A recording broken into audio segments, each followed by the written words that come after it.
तो एक नहीं मैं दो सनफ्लावर ले आई।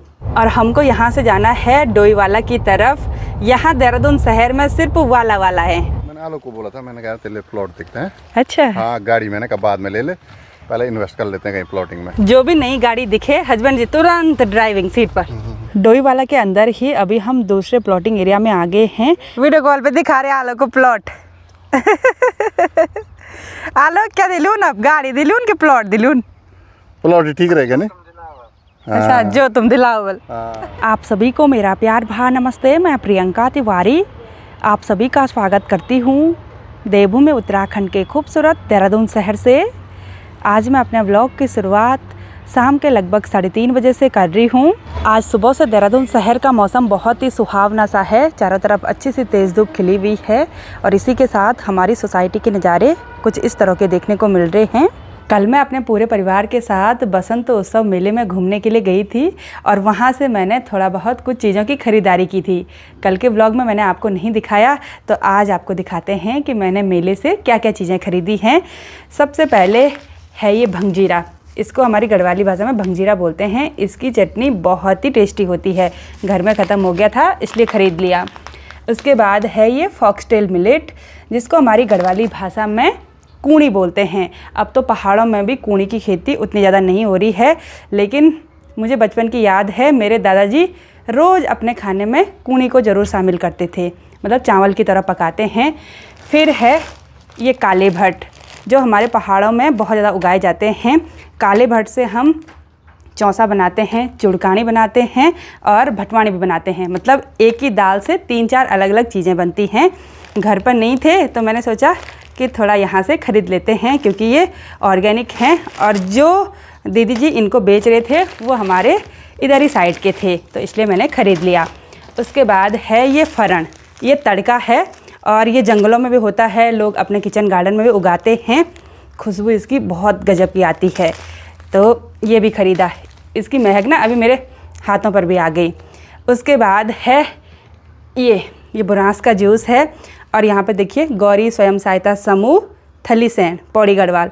तो जो स्वयं सहायता की समूह की महिलाएं हैं ना, वो खुद बना रही हैं ऐसे जूस वगैरह, माल्टे का जूस, नींबू का जूस, बुरांस का जूस, आंवले का जूस, सब बना रही हैं। तो मैंने सोचा कि ख़रीद लेते हैं। ये भी थलीसैंण वालों का है। और एक माल्टे का जूस मैंने ख़रीदा, चंडिका स्वयं सहायता समूह मेदनपुर रतनपुर रुद्रप्रयाग के हैं।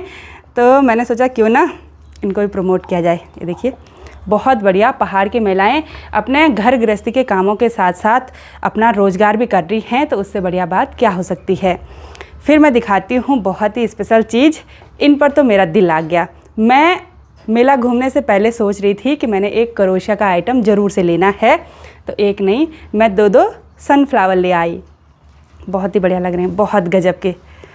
मुझे तो इनको ना देखते ही रहने का मन कर रहा है। कलाकारी हो तो ऐसी हो, मतलब इतनी, मतलब सब क्वालिटी इतनी फ़ाइन है ना, बहुत बढ़िया। और उसके बाद ले आई कुछ ये क्रोशिया वाले रबड़। ये देखिए सिंपल सा रबड़ है, उसके ऊपर ऐसे फ्लावर बना रखा है हाथ से। वैसे मुझे भी आता है क्रोशिया करना, लेकिन बहुत पहले से नहीं किया, तो मतलब हाथ में इतनी वो परफेक्ट वो नहीं है क्या। उसके बाद मैंने ख़रीदे ये कुछ प्लांट, ये इंडोर प्लांट।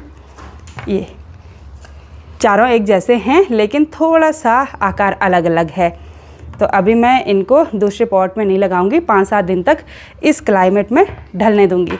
उसके बाद मेरे को मिला गिफ्ट, वो मैंने कल के ब्लॉग में भी दिखा दिया था, फिर से दिखाना तो बनता ही है। ये है एक की केस, इस पर लिखा हुआ है लाटी। लाटी बोलते हैं छोटी सी बच्ची को, जो मतलब प्यार से लाटी बुलाते हैं। उसके बाद ये घास काटती हुई लाटी, ये वाला। ये फ़ोटो फ्रेम मुझे जो कंचन है, मेरी फ्रेंड है, उनकी माँ जी ने दिया। वो स्टॉल पर बैठी हुई थी, तो थैंक यू सो मच इतने प्यारे से गिफ्ट के लिए। तो कल के मेले से इतने सुंदर सुंदर आइटम खरीदे। आपको ना इन सब में से क्या चीज़ बढ़िया लगी, आप कमेंट करके ज़रूर बताइएगा। मुझे सबसे बढ़िया लगा ये।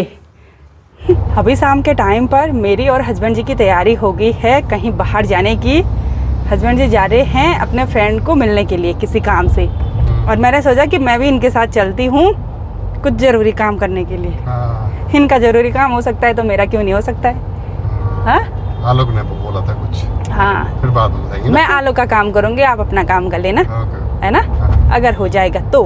और हमको यहाँ से जाना है डोईवाला की तरफ। यहाँ देहरादून शहर में सिर्फ वाला वाला है, डोईवाला, भानियावाला, लच्छीवाला, जोगीवाला, हर्रावाला, बालावाला, तुन्नूवाला और बहुत सारे वाला हैं, सुद्धो वाला, इतने वाला हैं कि बोलते बोलते आधे घंटे तो लग ही जाएगा। पर मैं सोच रही हूँ ये वाला नाम किसने रखा होगा यार? देहरादून वालों ने। मुझे तो एक तो देहरादून की हिस्ट्री उतनी मालूम नहीं है ना, देहरादून वालों ने नहीं रखा। देहरादून में तो सब गांव के लोग हैं ना, है ना, तो जिसने भी रखा पढ़ना पड़ेगा। चलते हैं, सफ़र में आगे बढ़ते हैं। घर में बैठे बैठे भी बोरियत आती है, थोड़ा बाहर निकलेंगे तो अच्छा सा लगता है।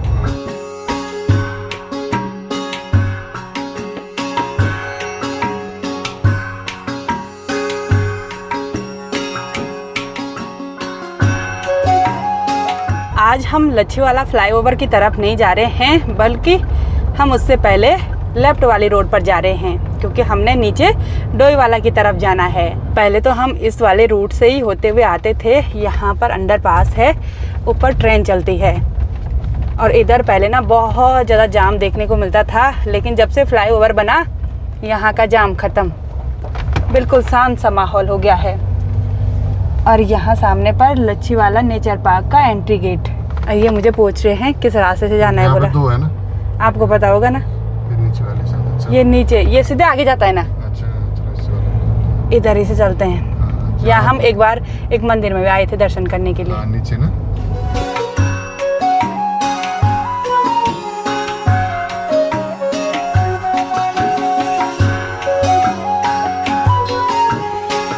हम डोईवाला की गलियों में घूम रहे हैं और यहाँ ना बिल्कुल गांव जैसा माहौल लग रहा है, बिल्कुल शांत सा, और बहुत सारे सुंदर सुंदर हरे भरे खेत भी देखने को मिल रहे हैं। थोड़ा सा आगे बढ़ते हुए अभी हम दुधली रोड पर आ गए हैं और यहाँ पर से ये रूट डायरेक्ट ISBT के लिए भी जाता है। भविष्य में इस वाली सड़क ने बहुत चौड़ा बनना है, क्योंकि एक बार बहुत पहले मैं आई थी बस से, जो डेली सर्विस की बस होती है ना, उससे मैंने ट्रैवल किया था सोनप्रयाग से देहरादून। पता बस ने मुझे डोईवाला में उतार दिया था। डोईवाला से वो बस सीधे ISBT इस रास्ते से गई, और कुछ बस जाती हैं उधर थानों वाले रूट से, और कुछ ही बस जाती हैं बीच रिस्पना वाले से। चलो अब पहुंचने वाले हैं हम।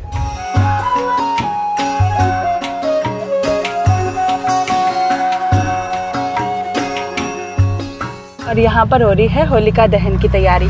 चलिए जी, फाइनली हम गाड़ी से उतर गए हैं और बहुत पहले से हस्बैंड जी बोल रहे थे मेरे दोस्त से मिलने जाना है, और हम मिलने के लिए आए हैं मिकी भैया को।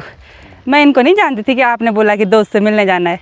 नहीं, मैंने कहा ना इनकी प्लॉटिंग थी ना यहाँ पे। अच्छा, मैंने आलोक को बोला था, मैंने कहा तेरे प्लॉट दिखते हैं। अच्छा, हाँ, गाड़ी मैंने कहा बाद में ले ले, पहले इन्वेस्ट कर लेते हैं कहीं प्लॉटिंग में। अच्छा, ऐसे कि भैया जी से ज़मीन खरीदनी। हाँ, यहाँ पे बढ़िया लोकेशन पे है। हाँ, वही तो, चारों तरफ बिल्कुल बहुत सुंदर भाई, लोगों के घर भी बने हुए हैं और गेहूं की खेती और गन्ने की खेती भी हो रखी है, बहुत सुंदर। 20-22 फीट की रोड भी मिल रही है, नज़दीक पर हाईवे है। अच्छा, हाईवे का काम चल रहा है इस पे? हाईवे का काम चल रहा है, ये बन रहा है बाईपास हाईवे। अच्छा, डोईवाला देहरादून, बहुत बढ़िया। इसी रोड में 2 किलोमीटर आगे जो है BCCI का स्टेडियम भी बन रहा है। चलो बहुत बढ़िया, मतलब आने वाले टाइम पर यहाँ फुल भरेगा, पूरा फुल रहेगा, मिलेगी नहीं जमीन। ये सारे प्लॉट बिक चुके हैं? ये सब बिक चुके हैं। हस्बैंड जी ने तो मुझे सरप्राइज ही दे दिया भाई, मिक्की भैया से भी मिलवा दिया और तुरंत बोल रहे हैं कि आलोक के लिए थोड़ा प्लॉट देखना है, बोला। मेरा काम था ना भैया से। अच्छा, हाँ, तो मैंने कहा आलोक को क्यों ना इस साइड ना आलोक के लिए एक प्लॉट ले लेते हैं। मैंने कहा इन्वेस्ट कर लेगा और भविष्य में यहाँ काम आ जाएगा। मैं तो मिक्की भैया को देखकर शौक हो गई। मैंने कहा अरे भैया आपसे मिलने की बात कर रहे थे, ये क्या? अरे ऊपर होटल का काम था ना कुछ। अच्छा, हाँ, तो मैंने कहा मिल ले लेते हैं, अब यात्रा शुरू होने वाली है। अच्छा, बुकिंग है थी तो मैं तब आया था यहाँ। और मिक्की भैया बोल रहे हैं इधर साइड के प्लॉट तो बोला कब के बिक चुके हैं, दूसरी लोकेशन पर चलते हैं, फिर वहाँ पर बैठेंगे, आराम से चाय पानी पियेंगे। हाँ। इन्होंने तो यहाँ पर पी ली चाय। भैया कुछ दिन पहले नई गाड़ी लेकर आए, बहुत बहुत बधाई। धन्यवाद। आज गाड़ी की पार्टी भी होगी। आज गाड़ी की पार्टी भी होगी। अच्छा, और साथ में हमारे दूसरे भाई जी भी आ रखे हैं। अब ये कि भाई तुम्हारा डेयरी डफनी देहरादून है? अच्छा, ये हमारे पड़ोसी गांव रामपुर के हैं। बहुत बढ़िया। हम अपनी गाड़ी यहीं पर रखेंगे और हमारा सफ़र होगा थार रॉक से। फर्स्ट टाइम मैं जाऊंगी थार रॉक्स में। दोनों भैया पीछे बैठ गए हैं, हम दोनों आगे। जो भी नई गाड़ी दिखे हस्बैंड जी तुरंत ड्राइविंग सीट पर। हम दोनों भाई को ना गाड़ी का बहुत शौक है। हाँ, इसलिए महीने में गाड़ी चेंज कर लेते हैं। हाँ। कुछ टाइम पहले भाई के पास दूसरी गाड़ी थी, थार, अब थार रॉक्स आ गई। अब कौन से आएगी? अब आएगी डिफेंडर। डिफेंडर। मतलब ऐसा नहीं है कि नहीं आएगी, अब डिफेंडर आएगी। और XUV 700 टॉप मॉडल घर में पड़ी हुई है। अब क्या बताएं, इतना क्रेज है गाड़ियों का।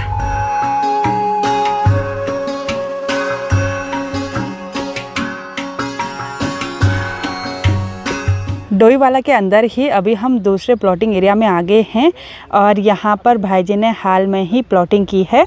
और यहाँ पर ये 20 फीट की रोड है, अभी तो रोड वगैरह बनना बाकी है। और उधर साइड के प्लॉट बिक चुके हैं बोला, तो इधर साइड देख रहे हैं। ये नई प्लॉटिंग है, तो हस्बैंड जी ने बोला एक बार इस प्लॉटिंग को देख आते हैं बोला, और अगर अच्छी लगेगी तो आलोक की तरफ से टोकन मनी जमा कर लेंगे।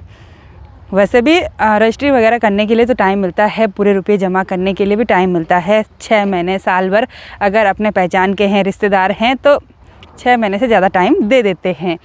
और उससे पहले चेकिंग भी करनी पड़ती है कि जो ज़मीन है वो लीगल है या इलीगल है, वो सब कागज़ चेक करने पड़ते हैं, जैसे सब लोग करते हैं।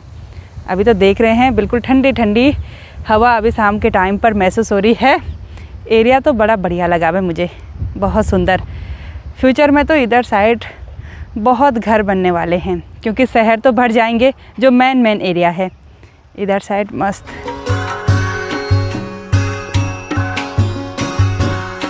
जहाँ खड़े हैं ये ईस्ट फेसिंग है, यानी कि पूरब मुखी। और वो वाली जो फेसिंग है हमारी वो है उत्तर फेसिंग, यानी कि नॉर्थ फेस। ये नॉर्थ ईस्ट फेसिंग का प्लॉट बनेगा, डबल साइड का। दोनों साइड इसमें जो है, दोनों प्लॉट के साइड है, इसमें दोनों साइड है 20-20 फीट की सड़कें हैं, ठीक है। और देखो आगे देखो आप, शानदार खुला।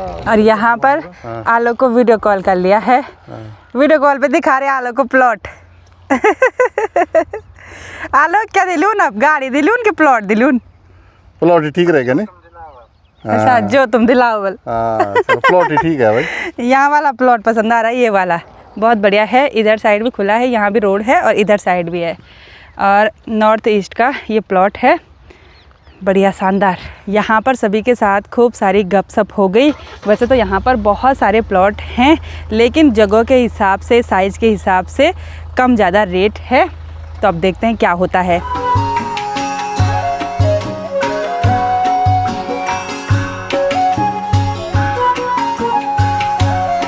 तो चलिए जी, हम फिर से उसी जगह पर पहुंच गए हैं जहां पर हमने अपनी थार गाड़ी खड़ी की थी। और इन्होंने भी अपना कमरा वगैरह लॉक कर लिया है। अब चलते हैं, सनसेट का टाइम हो गया, तो सनसेट की लालिमा पूरे आसमान पर छाई हुई है। बहुत ही गजब का नज़ारा देखने को मिल रहा है। ठीक है भैया, मिलते हैं आपको। हाँ, बाय बाय बाय।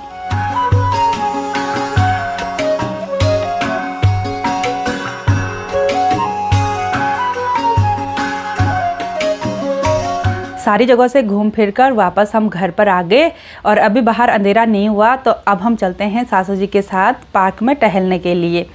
और आज का पूरा दिन बहुत ही बढ़िया रहा। हस्बैंड जी के दोस्त लोगों के साथ, वो मेरे भैया जी लगते हैं, तो उनके साथ खूब हंसी मजाक, खूब मस्ती मजाक हुई। प्लॉट भी देखा नया, देखते हैं, वो तो भविष्य की बात है। एक बार देख लेते हैं अलग अलग लोकेशन पर प्लॉट, जहाँ पर पसंद आएगा वहाँ पर ख़रीद लेंगे। तो चलिए जी, इस ब्लॉग को इतना ही रखते हैं। मिलते हैं आप सभी लोगों को अपने नेक्स्ट ब्लॉग में। तब तक के लिए जय देवभूमि उत्तराखंड।